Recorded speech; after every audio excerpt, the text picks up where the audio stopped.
ఇక ఈ రోజు నాగర్ కర్నూలు జిల్లా ప్రధాన వార్తలు చూసినట్లయితే కాంగ్రెస్ ప్రభుత్వం అధికారంలోకి వచ్చినాక ఇచ్చినటువంటి హామీలన్నింటినీ కూడా అమలు చేయలేక డైవర్షన్ పాలిటిక్స్ లో భాగంగానే కాళేశ్వరంపై కేసీఆర్ పై కుట్రలు చేస్తుందని చెప్పేసి మాజీ మంత్రి శ్రీనివాస్ గౌడ్, మాజీ ఎమ్మెల్యే మర్రి జనార్దన్ రెడ్డి ఆరోపించారు.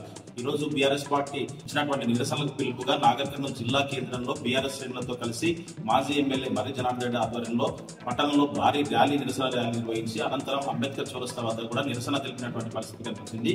అనంతరం అంబేద్కర్ విగ్రహానికి నివాళులర్పించి వినతి పత్రం కూడా అందజేసినటువంటి పరిస్థితి కనిపించింది. ఈ కార్యక్రమంలో మాజీ మంత్రి శ్రీనివాస్ గౌడ్ తో పాటు మాజీ ఎమ్మెల్యే మర్రి జనార్దన్ రెడ్డితో పాటు బీఆర్ఎస్ శ్రేణులు, రైతులు భారీ సంఖ్యలో పాల్గొని వారు మాట్లాడుతూ కాంగ్రెస్ ప్రభుత్వం రేవంత్ రెడ్డి కుట్రపూరితంగానే ఈ కాళేశ్వరం అడ్డగట్టాడని చెప్పేసి ఒకవైపు రైతులు యూరియా లేక అనేక ఇబ్బందులు పడుతుంటే అదేది పట్టించుకోకుండా డైవర్షన్ పాలిటిక్స్ చేస్తున్నారని చెప్పేసి, కావాలని ఉద్దేశపూర్వకంగా చేస్తున్నారని చెప్పేసి పార్టీని బదనాం చేయాలి, కేసీఆర్ ను బదనాం చేయాలి, స్థానిక సంస్థల్లో ఎన్నికల్లో లబ్ధి పొందాలనే ఉద్దేశంతో ఇదంతా చేస్తున్నారని చెప్పేసి కూడా మాజీ మంత్రి శ్రీనివాస్ గౌడ్, మాజీ ఎమ్మెల్యే మర్రి జనార్దన్ రెడ్డి ఆరోపించినటువంటి పరిస్థితి కనిపించింది. ఏదేమైనప్పటికీ వాళ్ళు ఎన్ని కుట్రలు చేసినప్పటికీ నిజాయితీ గల నాయకుడు కేసీఆర్ అని చెప్పేసి ఆయన ఫలితంగానే ఈరోజు కాళేశ్వరం కావచ్చు, అనేక పర్మనెంట్ శాశ్వతమైనటువంటి నిర్మాణాలు జరిగాయని చెప్పేసి అదంతా కూడా ప్రజలకు తెలుసు అని చెప్పేసి, యూరియా కేసీఆర్ ప్రభుత్వంలో ఏనాడు కూడా కొరత రాలేదని చెప్పేసి, ఇప్పుడు గ్రామాల్లోకి వెళ్తే యూరియా పరిస్థితి ఏంటి, అసలు కాంగ్రెస్ వాళ్ళు గ్రామాల్లో తిరిగే పరిస్థితి కూడా ఉండదని చెప్పేసి,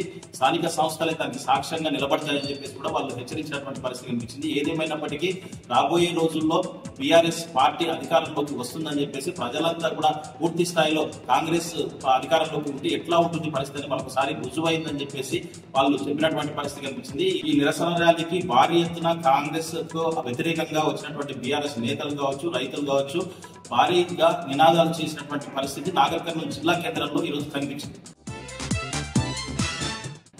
మరొక వార్త చూసినట్లయితే అచ్చంపేటలో కూడా ఈరోజు బీఆర్ఎస్ శ్రేణుల ఆధ్వర్యంలో, బీఆర్ఎస్ నాయకుల ఆధ్వర్యంలో కూడా నిరసన కార్యక్రమాలు జరిగాయి. అంబేద్కర్ చౌరస్తా వద్ద బీఆర్ఎస్ శ్రేణులతో కూడా నిరసన తెలుపుతున్నటువంటి కార్యక్రమంలో వాళ్ళు మాట్లాడుతూ కేసీఆర్ పై కుట్రలు చేస్తున్నటువంటి కాంగ్రెస్ ప్రభుత్వం వైఖరి నశించాలని చెప్పేసి వాళ్ళు ఆందోళన దిగినటువంటి క్రమంలో ఒక్కసారిగా పోలీసులు వచ్చేసి వాళ్ళను అదుపులోకి తీసుకొని అక్కడ చేస్తున్నటువంటి నిరసన కార్యక్రమాలను భగ్నం చేసినటువంటి పరిస్థితి కనిపించింది. ఇవన్నీ కూడా ప్రజలు గమనిస్తున్నారని చెప్పేసి రాబోయే రోజుల్లో కాంగ్రెస్ అనగదొక్కి కాంగ్రెస్ ప్రభుత్వం మటుమాయం కావడం ఖాయమని చెప్పేసి కూడా వాళ్ళు హెచ్చరించడంతో పాటు బీఆర్ఎస్ పార్టీ అధికారంలోకి వస్తుందని చెప్పేసి కూడా వాళ్ళు తేల్చినటువంటి పరిస్థితి కనిపించింది. మరొక వార్త చూసినట్లయితే బిజినపల్లి మండల కేంద్రంలో గ్రామ panchayat employees and workers CITU ఆధ్వర్యంలో ఈ రోజు గ్రామ పంచాయతీ సిబ్బంది అంతా కూడా, మండలంలో నుంచి వచ్చినటువంటి సిబ్బంది అంతా కూడా బిజినపల్లి మండల కేంద్రంలోని ఎంపీడీఓ కార్యాలయం ముందు వాళ్ళకు ధర్నాకు దిగినటువంటి పరిస్థితి కనిపించింది. కాంగ్రెస్ అధికారంలోకి వస్తే వాళ్ళు అనేక హామీలు ఇచ్చారని చెప్పేసి, హామీలు ఇవ్వకపోగా నెల వేతనం కూడా సక్రమంగా ఇవ్వటం లేదని చెప్పేసి, రాబోయే రోజుల్లో సక్రమంగా నెల వేతనం ఇవ్వడంతో పాటు ఇచ్చిన హామీలన్నీ కూడా నెరవేర్చాలని చెప్పేసి కూడా అక్కడ వచ్చినటువంటి గ్రామ పంచాయతీ సిబ్బందికి సంబంధించినటువంటి నాయకులు, సిఐటి నాయకులు కూడా ప్రభుత్వాన్ని డిమాండ్ చేసినటువంటి పరిస్థితి కనిపించింది.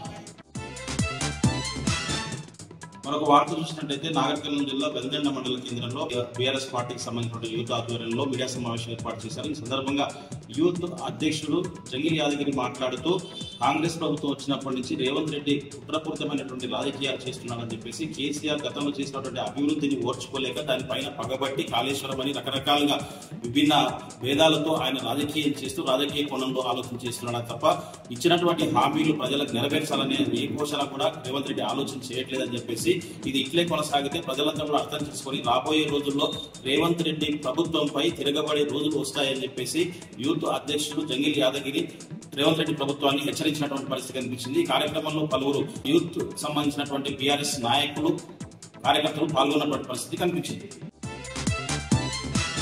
మరొక వార్త చూసినట్లయితే లింగాల మండల కేంద్రంలోని కమ్యూనిటీ హెల్త్ సెంటర్ ను కలెక్టర్ బదావత్ సంతోష్ ఈ రోజు ఆకస్మికంగా తనిఖీ చేశారు. అక్కడ వైద్యులతో ఆయన ఆదేశాలు ఇస్తూ పూర్తి స్థాయిలో రోగులకు ప్రత్యేకమైనటువంటి శ్రద్ధ తీసుకొని ప్రభుత్వ ఆసుపత్రులపైన ప్రజలకు నమ్మకం కలిగించాలని చెప్పేసి కూడా ఆయన సూచించినటువంటి పరిస్థితి కనిపించింది.